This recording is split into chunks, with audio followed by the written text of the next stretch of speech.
If you've ever wondered how a breathing exercise can decrease your inflammation markers by 50%, alkalinize your body, promote deep relaxation, and increase your tolerance to the cold, then tune in to this episode as I talk to Dan Coniglio, a certified Wim Hof Method instructor, as we unravel the secrets and the science behind this acclaimed breathing technique.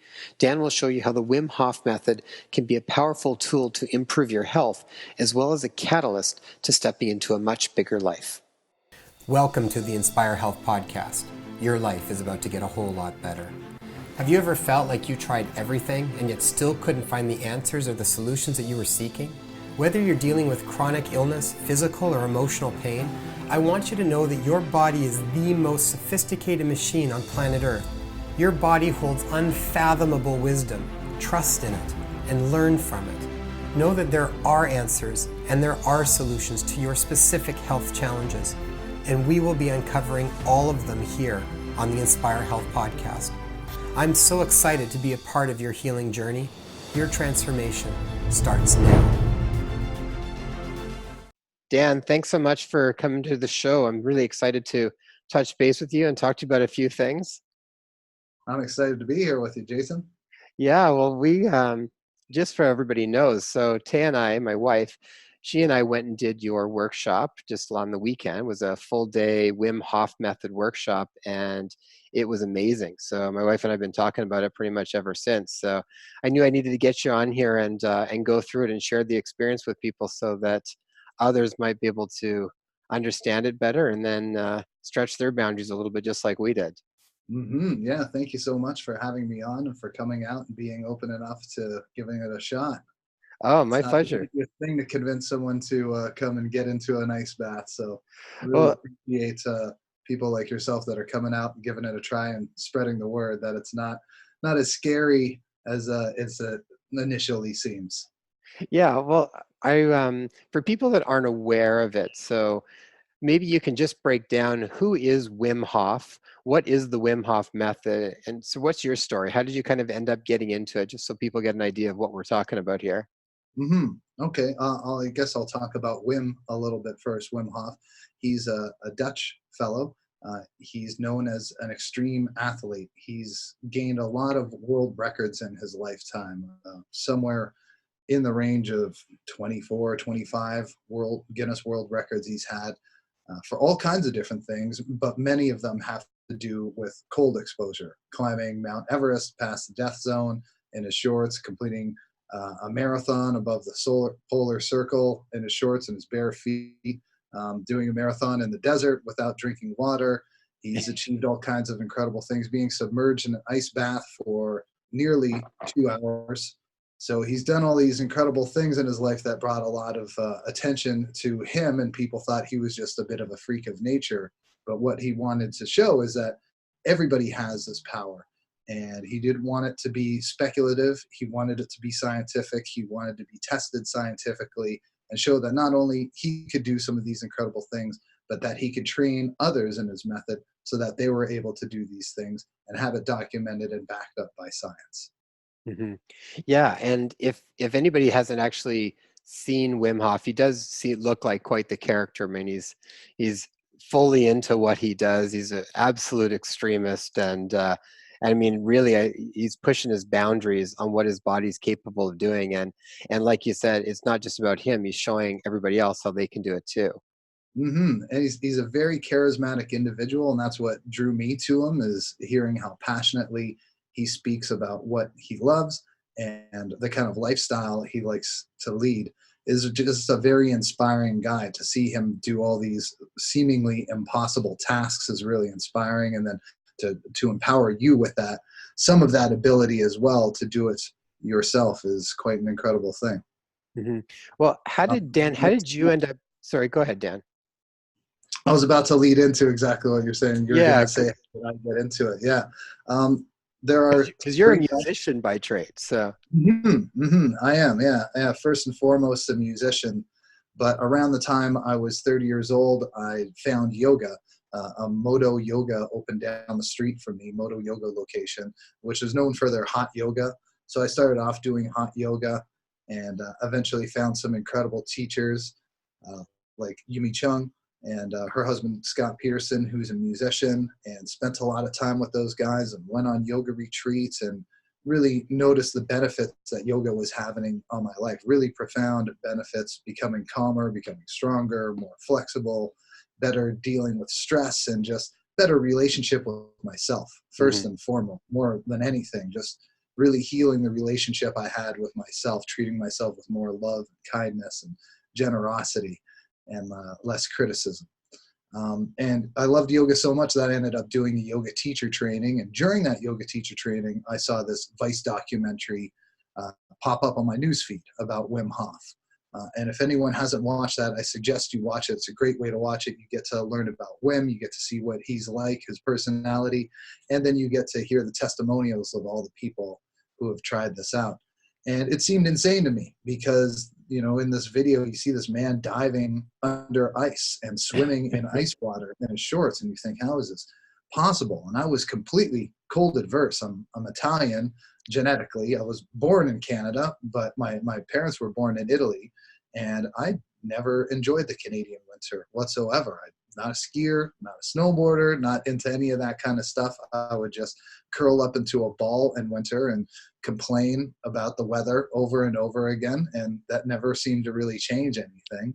So when I saw this man speaking so passionately about getting into the cold and how it's a righteous and noble force, I thought maybe this is an opportunity. Maybe if I learn this, I could actually heal my relationship to the wintertime and be able to make the wintertime a more enjoyable thing. And that's what one of Wim's catchphrases is: let's make the wintertime into summertime. So I wanted to give it a shot, and I did. I gave it a shot, and I tried the breathing first of all, because that was more accessible. And the breathing helps you feel good. You feel so great after the breathing. You feel alert but relaxed. And I felt my confidence going up, anxiety going down. And the breathing really helps prepare you for the cold, because it can be a lot to just step into ice water. But that breathing makes you feel so good. You feel like, okay, I can handle a challenge now, because it's really hard to handle challenges if you don't feel well. Like if you don't feel well in your body, if you're down on your confidence, it's really hard to face a challenge. You've already got enough of a challenge. But when you feel good, you can step into a challenge more easily. So I got that good feeling first. My partner, Greg, she bought me a ticket to one of Wim's workshops. And I was like really happy to get it. But at the same time, I thought, like, what am I signing up for here? Am I really going to get in ice water? Like, I've never done this before. Is this crazy? Like, is this good for you? Is this guy out of his mind? Like, what is this all about? But Yeah. I got to the workshop. Yeah, happy birthday.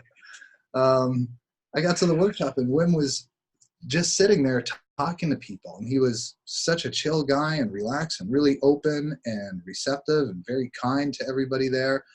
And the people there were really nice, and it was a huge workshop. There was, you know, probably a couple of hundred people there, and the feeling that was in that room after the breathing was just ecstasy. Everybody just seemed very open and very happy.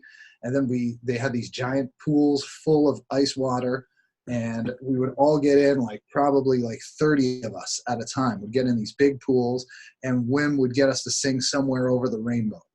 We'd sing like a couple verses of Somewhere Over the Rainbow, and then we would all get out. We didn't stay in very long because it was big groups, which is kind of challenging to manage. So we'd probably only stay in 30 seconds to a minute singing the song, and everybody would get out and over and over. And that was my introduction, going, okay, well, I can do this. You know, I survived it. This thing that I thought was impossible, I was able to survive, come out the other end.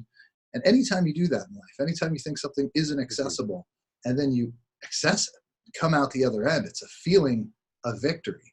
And I feel like the cold water does that for me every time. Even though I've been practicing this method for 2 years, doesn't matter if I'm in front of people or alone, getting in my cold shower, every time I emerge from the cold water, I feel victorious. I feel elated. So that gave me the confidence that this is something that was possible. So then I did Wim's online courses. He's had 2 different online courses. I took both of his online courses, which gets you into the practice of doing the breathing regularly and gradually exposing yourself to the cold more and more via cold showers mainly, and ice baths when you can get them. And that felt good enough. that I decided I wanted to pursue this further. And then I looked into his academy and decided to become an instructor.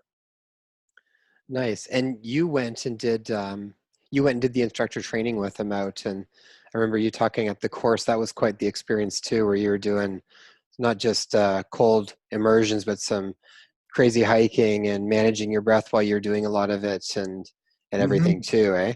So, Yeah, very intense experience to do that training method, and really amazing people from all over the world. As a person that wasn't athletic when I was young, I turned to the arts because I wasn't athletic. Sometimes I've come at things more from the feminine end of things. So I'm not used to being around like kind of like macho guys, you know, because I was more around the artistic people, more around the hippies when I was younger. So to be with these guys that were like former military people, MMA fighters, but then there was, some really cool women there. There was scientists, there was doctors, just a really interesting group of people. A lot of them extremely fit, but very in their hearts. And that's what I love about the Wim Hof method, is that it's bridging a lot of territory.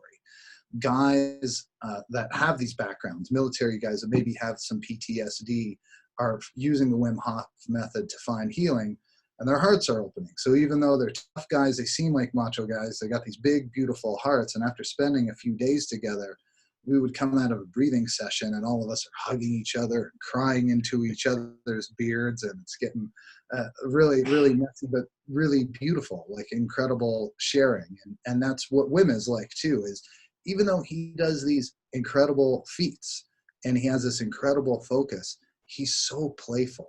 He's so light and just silly, and his inner child is totally alive and well. And he just likes playing with people and having fun and being silly. But then when it's time to focus, he can turn the focus on in a way that I've never seen before. yeah. So really inspiring to be around those kind of people and putting ourselves through that kind of training. Now, you said a couple of really important points. I think when you were talking about how generally it's hard to rise up to a challenge when you're not feeling so well. And Hmm. I feel like, at least from my perspective, from my line of work, I see so many people that are not able to rise fully to the challenges that come to them in their life because they're not feeling that great, or they're just chronically overstressed, or they're burnt out, or something along those lines. And a big part of what I think is so important is, how do we build resilience up in people so that we can step into and live a fuller, larger life? And this was part of what really drew me to doing Wim Hof's work, because I feel like he's like a poster child for how do you build internal resilience and get more from your body than you think you're capable of. But because of that, step into live a life that's maybe bigger than what you thought it could be.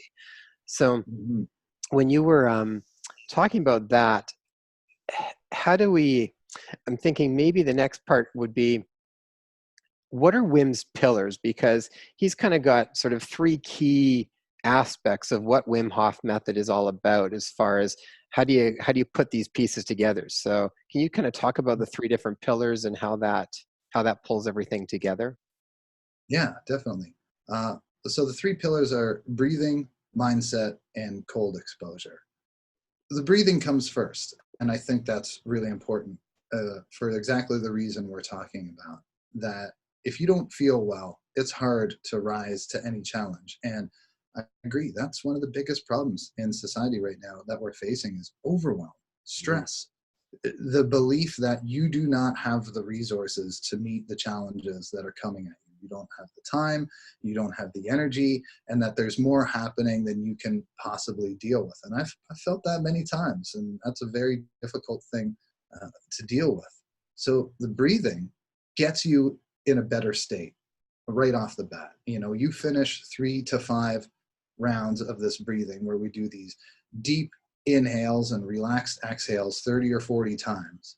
And we do that so that we're blowing off CO2. And O2 level is rising, oxygen saturation is rising, but CO2 is going way down. We're blowing off CO2, and that brings more alkalinity into the blood. So blood is becoming alkaline, the pH level is changing in the body, and we're kind of getting charged up on O2. That's one way we talk about it. And then we exhale all the breath out, and we hold the breath with no air in the lungs, which is a really weird place to be. Most of us haven't experienced that very much. And the only reason we can experience this to the extent that we do, like you saw, you were well over 2 minutes with no air in your lungs, right? Yeah, yeah, it was with almost feeling effortless at doing it. Mm-hmm. Yeah, you arrive in this kind of deeply meditative state Hmm. of stillness, and like the metabolic activity is so low because you're not breathing. So normally you're at the very least breathing. If you're getting still in a meditation, you're still breathing. Hmm. But now we're completely still, and there's no breathing happening for a long time, 2 minutes, 2.5 minutes, maybe longer. And the CO2 level starts to rise, and it actually rises to a point where normally your body would not be able to tolerate that level of CO2. The only reason it can is because you've become so alkaline, because the pH balance is altered. You're able to tolerate a much higher level of CO2, and anybody can test this on themselves with an oximeter. You can buy a little oximeter off of Amazon that shows your O2 saturation and your pulse rate, and you can just watch the O2 saturation dropping in that breath hold to a place where you normally wouldn't be capable of going to. And then we take the recovery breath at the end of that, inhale and hold our inhale for 15 seconds, which feels incredible after you've gone 2 minutes without any air in your lungs. Holding your breath with full lungs feels really, really, really Hmm. nice. And after that, it's this incredible state of well-being because so the charging up part is like a voluntary respiratory alkalosis that's happening. Right. And then through the breath hold, it's this hypoxia that's happening. And in that hypoxic state, a little bit of adrenaline is released. So we get this adrenaline spike that gives us that alertness, that gives us that good feeling, that energized feeling. But because of this deep breathing that we're doing into the belly, we're actually stimulating the vagus nerve. And that deep belly breathing has a bit of a parasympathetic. So there's like some sympathetic activity going on, the parasympathetic activity is kind of taking us on a ride through the nervous system. And when we emerge out of the other end, we're energized but relaxed. Hmm. And that's a very good feeling. When you feel that way, you're like, okay, I can actually get into my day now. I don't feel overwhelmed. I feel like I'm actually full enough to handle stuff. And I believe that's what creates the second pillar, which is mindset. It's hard to create a positive mindset if you don't feel good. So Absolutely. Yeah.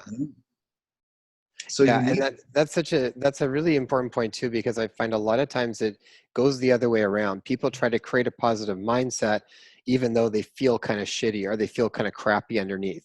So it's like it's not real. They can't really connect to it because they don't really, it feels like you're lying to yourself. But when you change the internal state first, the mindset is a natural next step. It goes hand yes. in hand when the feeling state changes. So Yes, absolutely. And through the breathing, we're also tapping into different parts of the brain and different levels within the mind. So it starts to create this different mindset. You feel better, which automatically is going to be a mood improver. So you're going to think a little bit more positively because you're not starting in the gutter. Like we got to mhm. get people out of the gutter first, get them out of the gutter. And then once they're out of the gutter, they feel better, so the mindset starts to be created, and then we do things to train the mindset to focus on positive things. And by going into the challenges, which is like the challenge of part 3, which is getting in the ice, you build this resiliency, right? Because once again, you think it's an impossible task, and then you come out the other end victorious, and you think, oh man, that was possible. Like what else is self-limiting belief? Like I didn't believe that getting the ice for 2 minutes was something I could do, but now I saw that I could do it. So that's why the cold exposure also ties in to create the mindset as well. So you feel good first through the breathing, then you have the better mindset. You feel like, okay, I can actually handle a challenge now. I'm ready to go in. Plus, the breathing helps prepare you for some of the discomfort because of that little adrenaline spike you have. You can kind of, your pain threshold is altered. and you can kind of handle a greater amount of distress. So then you get in the ice, but we get into the ice calmly, as you saw. We get in, no force. There's no fight, and that's also what changes. Is all this may look like a macho thing from the outside. We're not using macho-ness. We're not using tough. We're not using push. We're not using force. It's all relaxed as possible. Because if you go into the cold with any kind of fight or any kind of force, it's going to be hell. It's not going to be an enjoyable place. You have to go in fully surrendered, fully relaxed, no tension in your body, sink down. And that's what builds the resiliency, because we are so comfortable in our lives now in so many ways, because the temperature is nearly always perfect indoors. There's lots of food, there's lots of water available. So we have a lot of comfort. And I think that's created some diseases of abundance, where because we're not having real physical challenges as much anymore, or we're not being exposed to the elements as more, it's actually taken some of our power away.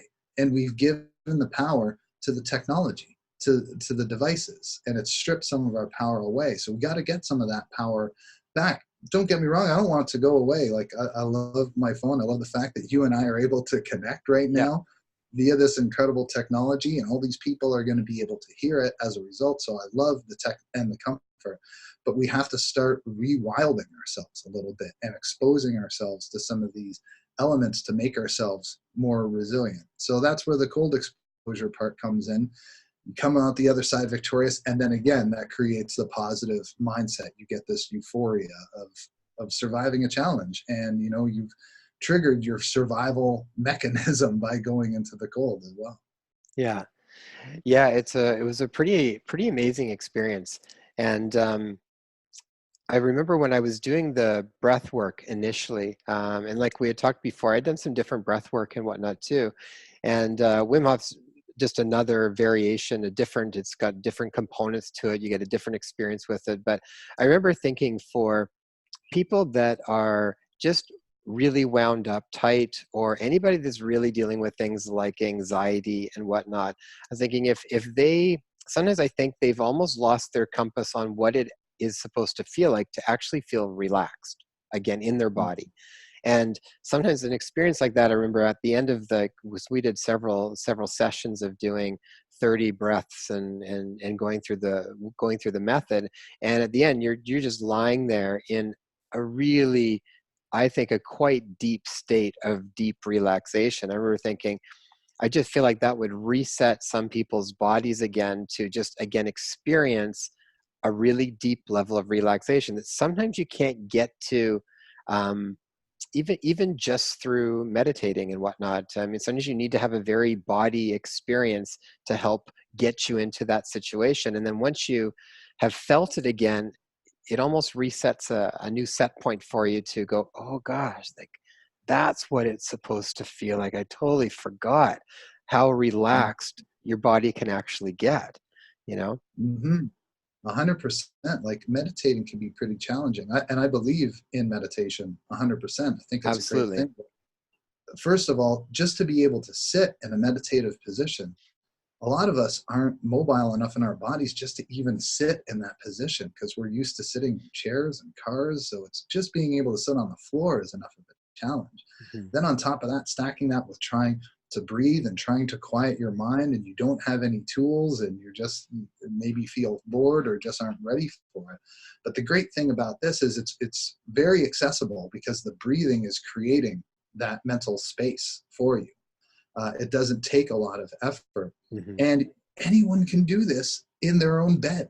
You don't Yeah. need any special equipment. You don't need to go onto any special place. So even if someone is ill and bedridden, they can do this. They might not be able to get up and go to a yoga class or go sit on the floor and meditate for half an hour. But they can do 3 rounds of breathing in 20 minutes lying in their bed and feel a lot better at the end. Yeah. Yeah. Well, and you mentioned a little while ago there about sort of giving away a lot of stuff to technology, and it's a really interesting comment, because we were at a retreat with Greg Braden earlier in the year, and he does a lot of really I think he does a really wonderful job sort of bridging this spirituality and science together in a lot of ways. But one thing he cautioned everybody on was don't be so willing to give away your humanness to technology. So again, technology is amazing. We need technology, and it's, super thankful we've got it to do all these types of things. But it's almost like the human body is able to do so many things organically that we rely on technology to do for us, because it's kind of faster and easier. And in many ways, I'm really thankful for that. But at the same point, I do think we need to keep challenging ourselves to not lose some of those inherent skills, because otherwise I feel like they will get lost, like they'll be done. And then we won't be passing that down the genetic chain to our kids and whatnot, and it will be gone. So something like this, in my mind, these are just really, really neat skills to tap into our own body's resources and ability to access, like you said, some of our superpowers. So from Hmm. that perspective, when we talk about superpowers with this, because I really do think in some ways it does seem like superpowers when you see, when you watch Wim Hof's documentary and you look at kind of stuff that he's able to do.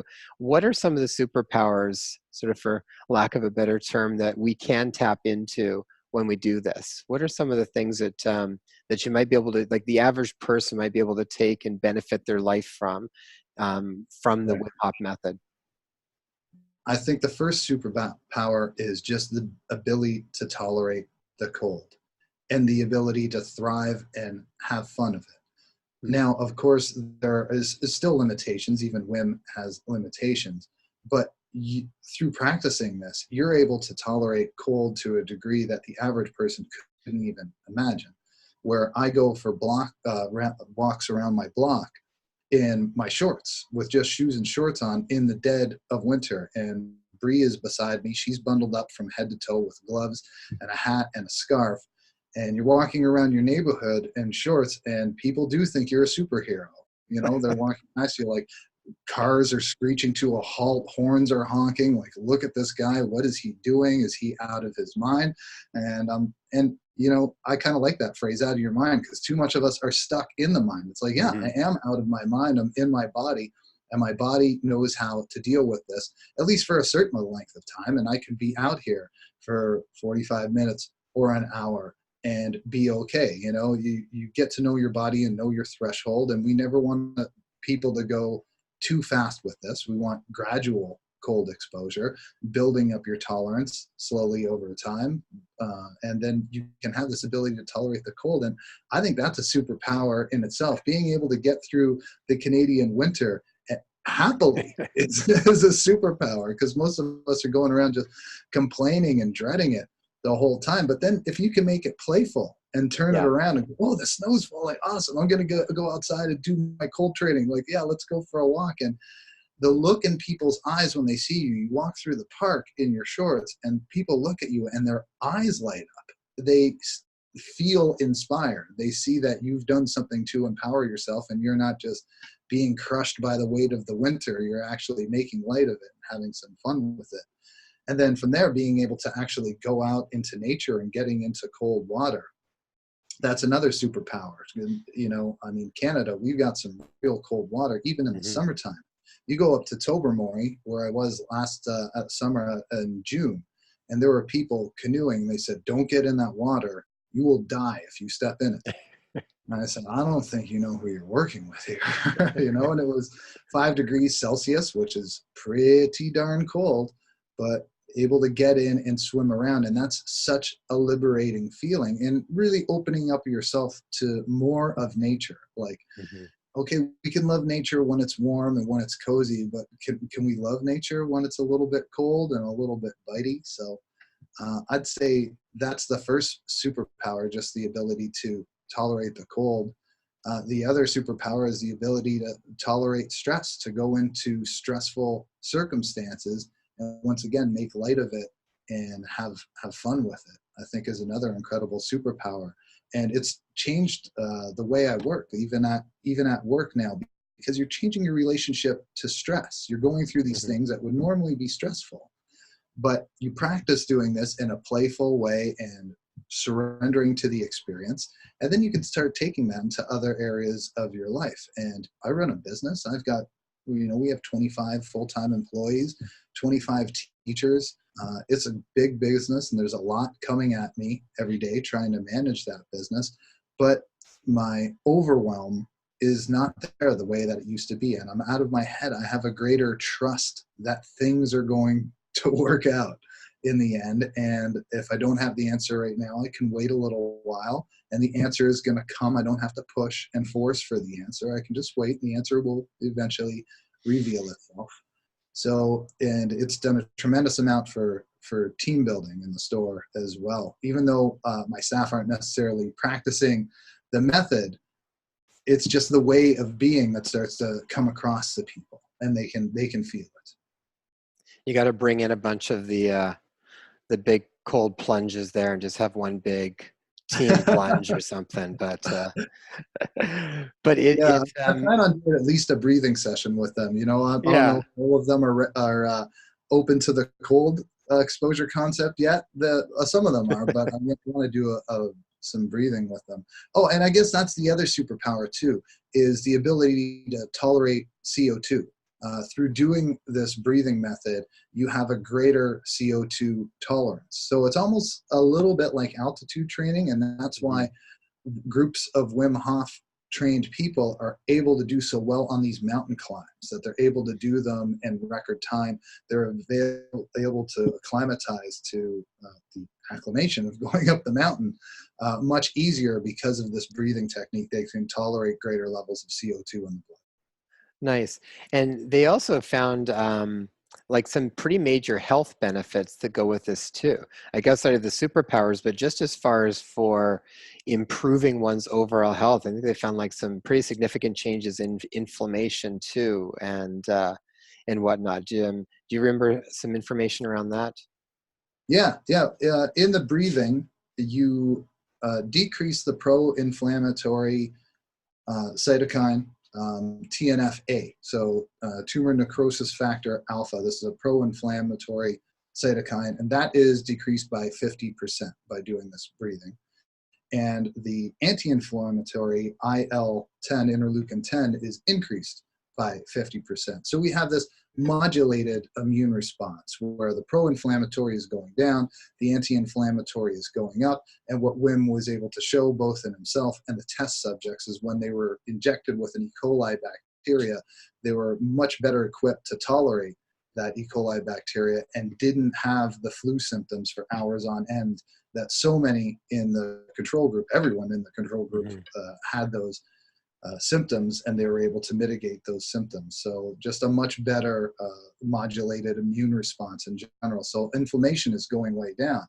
Then when you stack that with the cold exposure, I mean, that seems pretty obvious that immersing yourself to the cold is going to drastically reduce inflammation. So we have it happening through the breathing, and then we also have that happening through the cold. And as you know, inflammation is a marker of nearly every chronic illness. Even mental illnesses are based in inflammation. So there's a lot of ways we can mitigate inflammation. I mean, diet first and foremost, just eating less processed food and a more whole foods diet. And then when you start stacking it with some of these other practices, inflammation just goes way, way down. Yeah, exactly. And that's the key, is like stacking it, knowing some of the different strategies and then building off of them. Because that's where, and the ones that you can do on your own, doesn't cost anything. You can take it with you anywhere you go. And if you are feeling a little bit off or a little bit sick, you've got a tool that you can do right there to really quite substantially make some shifts in your own physiology and come out for the better for it. So and the other part that I think was really important with the Wim Hof that you touched on a fair bit was there's really this almost mind-body connection that goes on with Wim Hof method, and especially when you talk about cold exposure, because a lot of people really freak out when they talk about cold, and the idea of stepping into an ice bath, or even for that matter doing a cold shower, maybe if you're running through a sprinkler in the summer, but to do a cold shower in the winter time, most people just think makes no sense and is ridiculous. And I mean, prior to doing this, I was fortunate enough I got the experience like way back when, before I was a naturopathic doctor and an osteopath, I was a registered massage therapist for a while. And hydrotherapy was a built-in part of our program. So we would do, middle of winter, you'd usually do like a sauna, then you'd go do like a snow roll. So you'd actually go in and roll around in the snow and do these sort of plunges and stuff. And those were actually some of the most um, powerful hydrotherapy treatments that you could do to mitigate big changes in your physiology. So I really thrived on some of that stuff before. And even growing up we did martial arts for decades, and our karate instructor, a lot of times, even in the spring and in the early fall, we would do sometimes classes out on the beach. I grew up in the Okanagan Valley in Penticton. And so we'd do beach training sometimes. And then in the evening, you'd actually sit in your meditation in the water. And you'd actually meditate in the water up to maybe about yay deep or so. But in the evening and in spring or later fall, it's like water wasn't so warm anymore. It was pretty Mm-hmm. cold. And one of the points that you said that was so true is that you don't fight it. As soon as you fight the cold, you stay cold. And that was one of the things that our karate instructor, our sensei, used to say too. You'd actually sit there and almost just really relaxing, almost roll with the waves a little bit, you know? But as soon as you kind of brace against them, you'd feel so much colder and it would be so much more torturous. But if you just relaxed and kind of went with it, you'd sort of, be friends with the water, and you would change your relationship with it. And the way you were talking about with the cold, I think that is such a valuable piece for people whenever you confront some sort of primal fear. And the cold for a lot of people is a very primal fear, something that gets us to run away from any kind of discomfort. And you're learning to actually have to stay with the discomfort and change your relationship with it. That to me was one of the most powerful parts of the process. 100%, Jason. 100% is like really, it's fun to talk all the science stuff and what's happening in physiology, but more than anything, this is about confronting fear. It's Hmm. about overcoming fear and learn, or whether you want to call it overcoming or just learning how to work with fear and how to see something and go, okay, this is scary, but I'm doing it anyways. And I know I'm going to emerge from the other end of it. And that's such an empowering thing because of this comfort culture. What do we get told all the time? It's cheap, it's easy, and you don't have to put any effort into it. And when you do that over and over again, it makes you a smaller and weaker person. And I believe each of us has kind of these two selves inside of us. There's one self that just wants to shrink away from life, that wants to shrink away from challenges, that doesn't want to step into its power, that just wants to avoid things. But then I believe there's this other part to ourself, that's the higher self, that can deal with challenge and can face fear and is empowered and is strong. And this is training that side of ourself, by doing this thing. Because the cold brings up a ton of fear.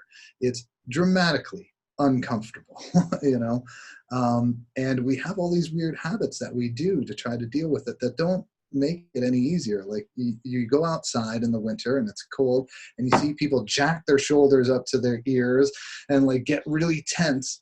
And I don't really think that's helping anybody be any warmer. I mean, maybe there's some muscle contraction there that's handling some heat, but it sure doesn't look enjoyable. And sometimes I'll be with people and I'll say, try relaxing your shoulders for a moment. Okay, and now take some deep breaths in through the nose, into the belly, relax the belly, get the breathing going nice and deep, and getting them into a relaxed state. And all of a sudden they're not shivering as much. They're just a little bit more relaxed in the cold. That resistance is there. And I think working with resistance and getting to know resistance really well and how it works and how to adapt to it is a huge benefit. And when you do those things and you confront your fears and you come out the other end victorious, then you keep going into these things. It's like a competence confidence thing. Like you become competent at it, then you have the confidence, and now you feel like, okay, I handled that. Like, what else can I jump into? Yeah. What else is scaring me now? And you start to broaden your range of experience. Whereas before you could only do a few things in this narrower range, but now it's like, okay, I'm okay with getting hot. I'm okay with getting cold. I do my yoga. I'm okay with sitting on the floor. and you're less disturbed because we're so disturbed by anything that's outside of our comfort zone. Disturbs us, throws us off, makes us grumpy, makes us irritable. So if we can do these things that we know are going to make us uncomfortable, but we do them mindfully and intelligently and come out the other side, that range of experience broadens more, and now we're less disturbed and we can be in the greater world happier and more playful and more enjoyable. Yeah. Yeah, it's way one of our main teachers, Pema Chodron, used to talk about, and still does, but talks about leaning into your discomforts. Just lean Mhm. into your fears a little bit. And as you lean into them, you start to see them and experience in them a little bit different. You start to have a different perspective with them. And all of a sudden, something that maybe at one point you really did feel really scared with it or uncomfortable with it actually starts to change. You befriend it in a different way. And Mhm. and the more you just sort of have that exposure with it, it will naturally change if you are in a mindset that is open to experiencing it differently. Right. You know, it's like doing the practice with you and my wife. My wife really does not like the cold. Taya is very much like does not look forward to winter, and so I was really excited when she got into the cold pool and just settled in, you know, and you could Mhm. just see it. She settled in, her breathing calmed down, and it's like I could just see how that expanded what she would have thought was even possible prior, you know. And I know that now spreads out to everything else that goes on. When you start to get cold in the wintertime, you can relate back to an experience that you had where you're like, oh, okay, I've actually been much colder in a much more intense way, and I can handle this now too. So Yeah, and just being able to have that presence of, okay, yeah, this is uncomfortable, but I'm going to be present with it until it changes. And what a skill that is to learn, because there's so many things in this life that when we feel any kind of discomfort, like even a difference of opinion, when yeah. someone's expressing a difference of opinion that makes you feel uncomfortable, your knee-jerk reaction is either to run away or to strike that person most of the time, and it's very difficult to actually hear what they're saying when it's something you fundamentally don't agree with. But Yeah. I think there's something really powerful if what you want is to heal that relationship or to have a greater level of understanding. You have to be able to be present with that person even when they're saying something that you don't totally agree with.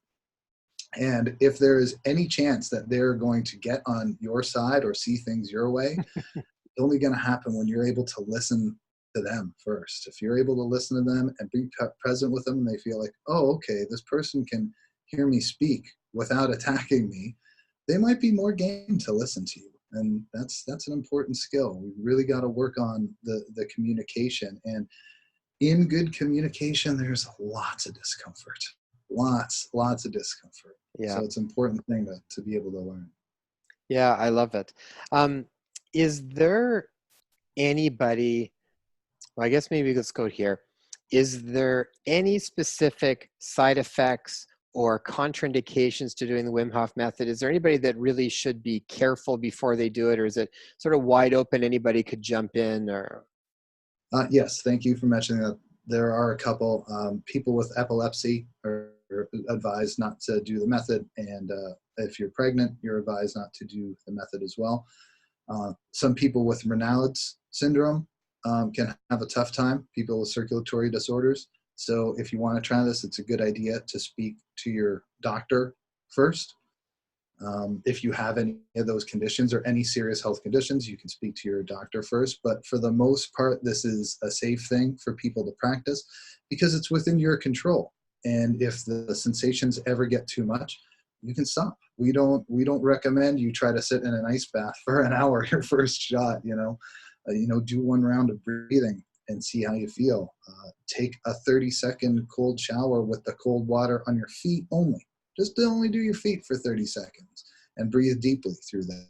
And slowly, gradually, over a number of weeks, work the cold water further and further up your body, 30 seconds at a time until you can submerge your whole body in for 30 seconds. And Wim Hof's courses, online courses, are really good.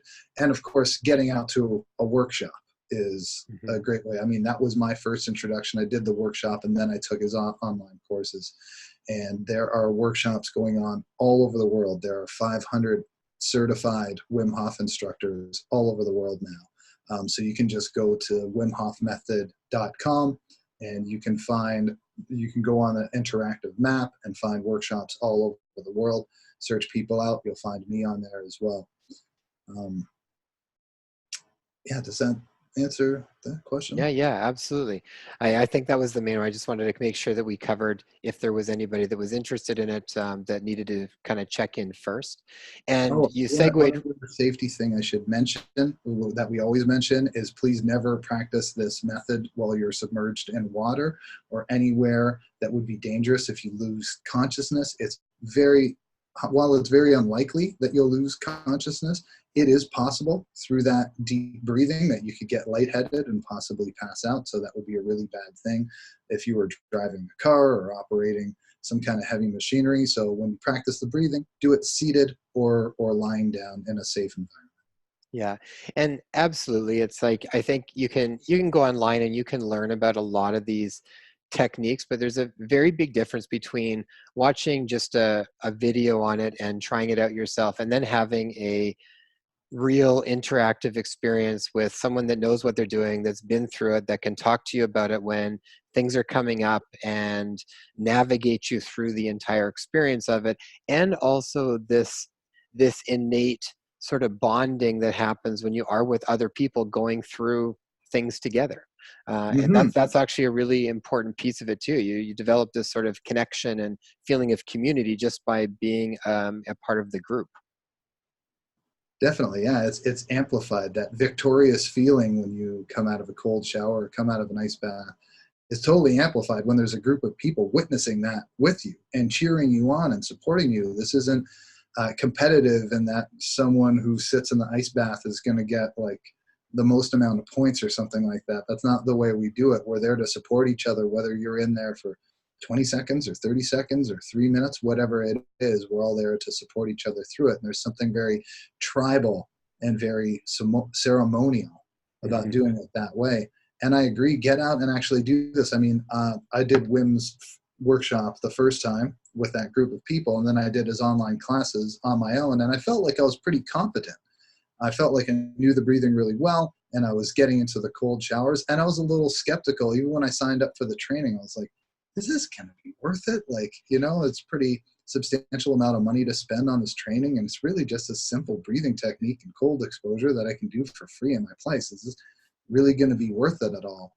And then when I got there and was able to see this method reflected in all these other people and all the Yeah. experiences and their anecdotes and how they fix their health issues and fix their relationships and got over their PTSD, and like those stories alone were so valuable, and that connection to all these other people and spending time with people like that, yeah, you've got a connection that runs really deep.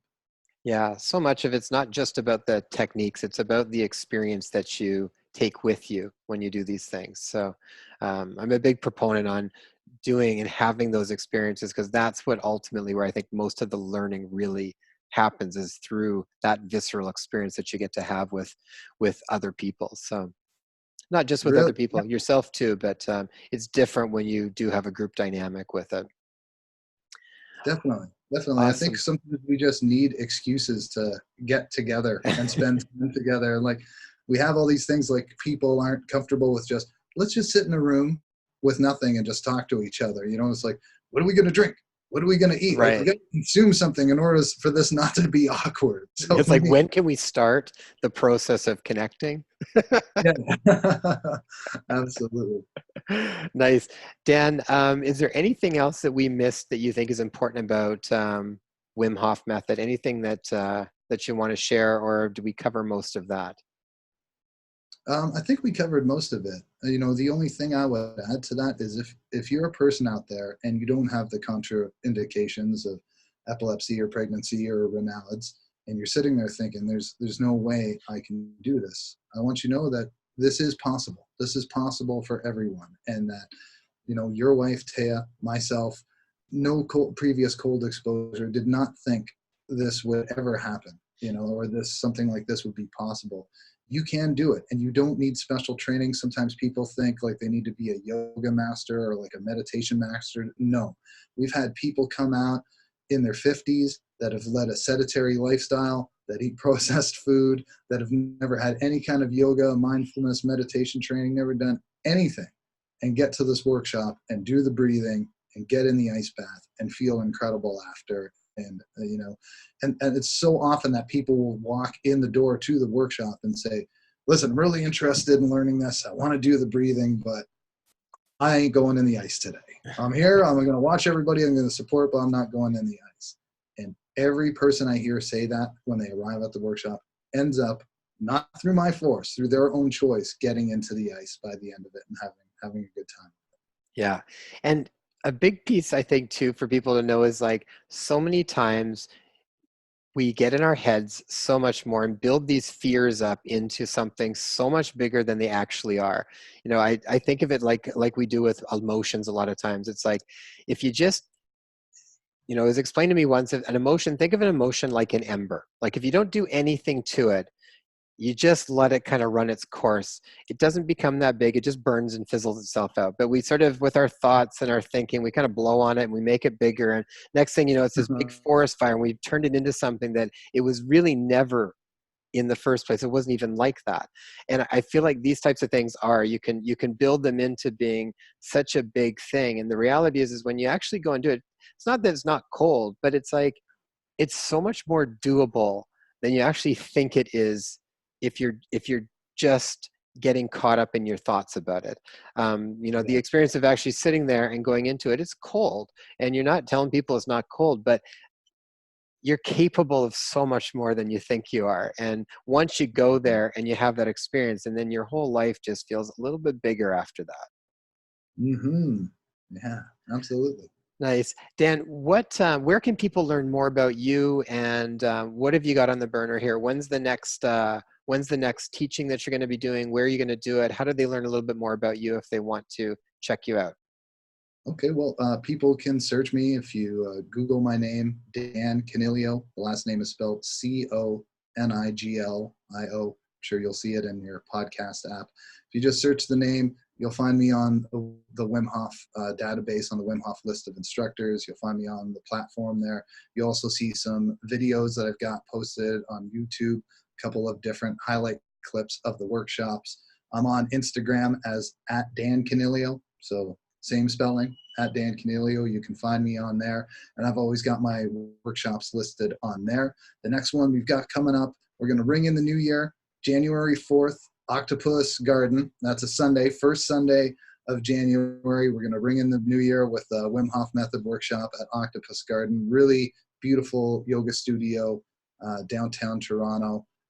Lots of really interesting people come out, and that's the other great part, is like just getting to meet the kind of people that come out. You never know who's going to show up at a Wim Hof workshop like the one you're at. And there's two fellas from Detroit. Yeah, from Detroit. They drove 4 hours to come to Brooklyn, Ontario to that was awesome. Yeah, and they were psyched for it. So yeah, totally into it. They were a blast.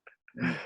Awesome. I will make sure that we maybe even send me the links to the YouTube videos and stuff too, and we'll put all of that in the show notes so that people can get a hold of you. And yeah, January 4th, that is a wonderful way to kickstart 2020. So yeah, step into your big self. Step into your high self. Release your fear.